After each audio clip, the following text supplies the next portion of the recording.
এইমাত্র উচ্চ মাধ্যমিক চতুর্থ সেমিস্টারের রাষ্ট্রবিজ্ঞান পরীক্ষা তোমাদের কমপ্লিট হলো এবং তোমরা অনেকেই বলছো প্রশ্ন পুরো কমন আছে সাজেশন থেকে আমাদের, এবং তোমরা অনেকেই বলছো যে সাজেশন নাকি আমাদের কমন আসেনি। তো যারা বলছো সাজেশন কমন আসেনি, তোমাদের একটু আমি আমাদের সাজেশন এবং প্রশ্নটা তোমাদের দেখাচ্ছি। এইটা হচ্ছে তোমাদের পলিটিক্যাল সায়েন্সের প্রশ্ন। আর প্রশ্ন দেখো বিভাগ খ থেকে, অর্থাৎ 4 নম্বরের যে সকল প্রশ্নগুলো আছে, সবার প্রথম কি আছে, আসিয়ানের সাফল্যের মূল দিকগুলি সংক্ষেপে আলোচনা করো।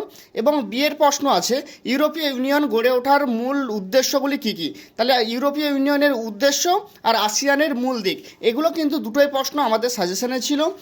এরপর 7 দাগের প্রশ্ন দেখো, চিপকো আন্দোলনের ওপর একটি সংক্ষিপ্ত টিকা আর চিপকো আন্দোলনের কারণসমূহ। এই প্রশ্নগুলো কিন্তু আমাদের সাজেশনে ছিল। এবং পরের যে প্রশ্ন 8 দাগের, অর্থাৎ 368 নম্বর ধারা অনুযায়ী ভারতের সংবিধানের সংশোধনের পদ্ধতি, এই প্রশ্নটা সবার প্রথম ছিল।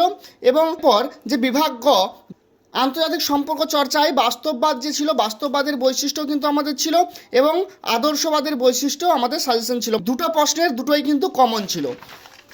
এরপর যে প্রশ্নগুলো ছিল তোমাদের, বিশ্বায়নের সংজ্ঞা, বিশ্বায়নের মূল বৈশিষ্ট্য, এটাও আমাদের সাজেশনে ছিল।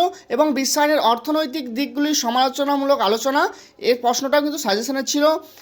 এবং 11 দাগের যে ভারতের সংবিধান দুটি কক্ষের যে সাংবিধানিক সম্পর্ক, অর্থাৎ রাজ্যসভা এবং লোকসভার যে সাংবিধানিক সম্পর্ক, সেটাও কিন্তু আমাদের সাজেশনে ছিল। এবং সুপ্রিম কোর্টের গঠন ক্ষমতা কার্যাবলী, এই প্রশ্নটাও আমাদের সাজেশনে ছিল। অতএব পুরো লং প্রশ্ন সমস্তটাই কিন্তু সাজেশন থেকেই প্রশ্ন এসছে।